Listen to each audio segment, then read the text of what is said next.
40 million years ago, something walked this planet that didn't just hunt, it erased whatever it caught. Not a hyena, not a wolf, not anything you'd recognize today. This was Hyenodon, and once you understand its jaw, you'll understand why nothing stood a chance.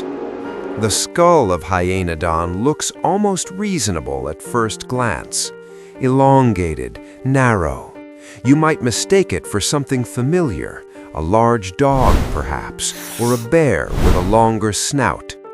That impression lasts until you look at the teeth. Matthew Borths, working at Duke University's Division of Fossil Primates, spent years mapping the dental architecture of hyenodonts.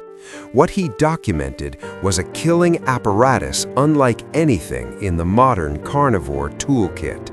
The entire back half of the jaw was lined with shearing blades, not the single carnassial pair that wolves and lions rely on, but multiple sets of slicing molars stacked in sequence. Every bite was a guillotine, not one cutting edge, but 4 or 5 working in concert. The mouth did not just kill, it processed. Hyenodon gigas, the largest species, carried a skull measuring over 60 centimeters, nearly 2 feet of bone dedicated to destruction. The jaw muscles anchored to massive sagittal crests running the length of the skull, generating estimated bite forces that rival those of a modern lion, packed into a frame that could weigh over 400 kilograms. If you were standing in the late Eocene forests of Central Asia, this creature could have looked you in the eye, and it would not have hesitated. But here is what should terrify you most. That skull was nearly a third of its total body length. Hyenodons did not appear fully formed. Their jaw design was tens of millions of years in the making.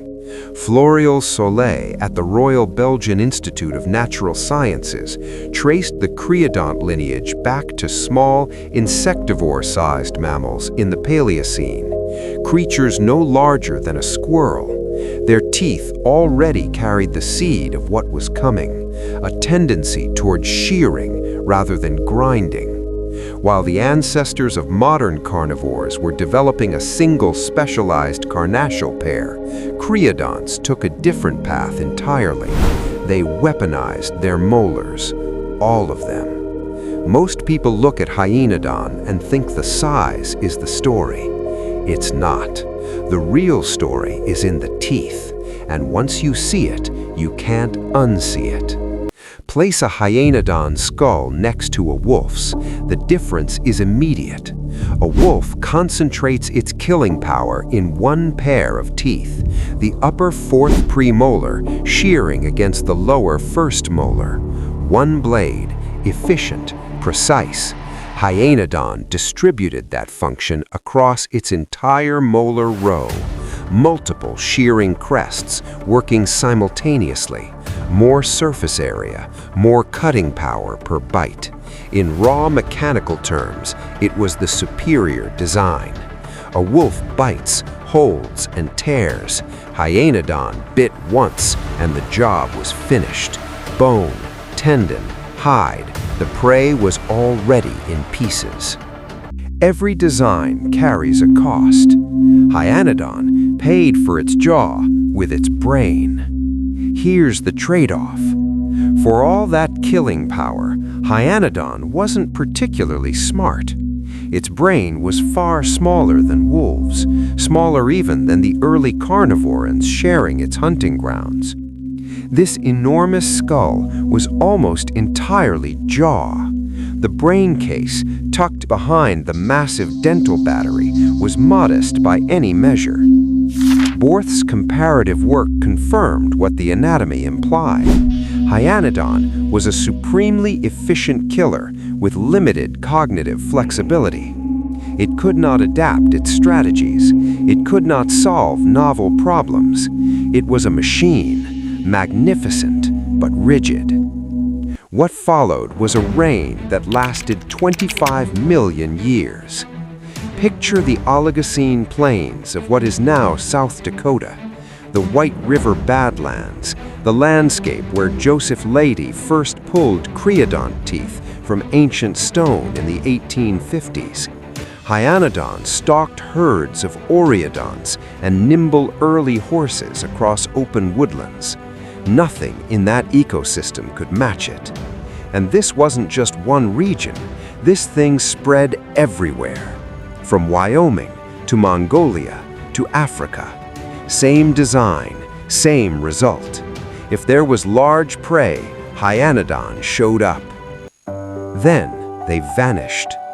New predators arrived, nimravids, amphicyonids, early canids carrying smaller skulls, larger brains, and the beginnings of social hunting strategies. The creodonts lost ground. But Borths has argued the replacement was not straightforward. In Africa, Hyenodons persisted millions of years after they disappeared from North America. The competitive model alone does not explain the full collapse. Something else contributed. Climate shifts, habitat fragmentation, perhaps something the fossil record has not yet revealed. The investigation is far from closed. You have just traced 25 million years of evolutionary engineering compressed into minutes.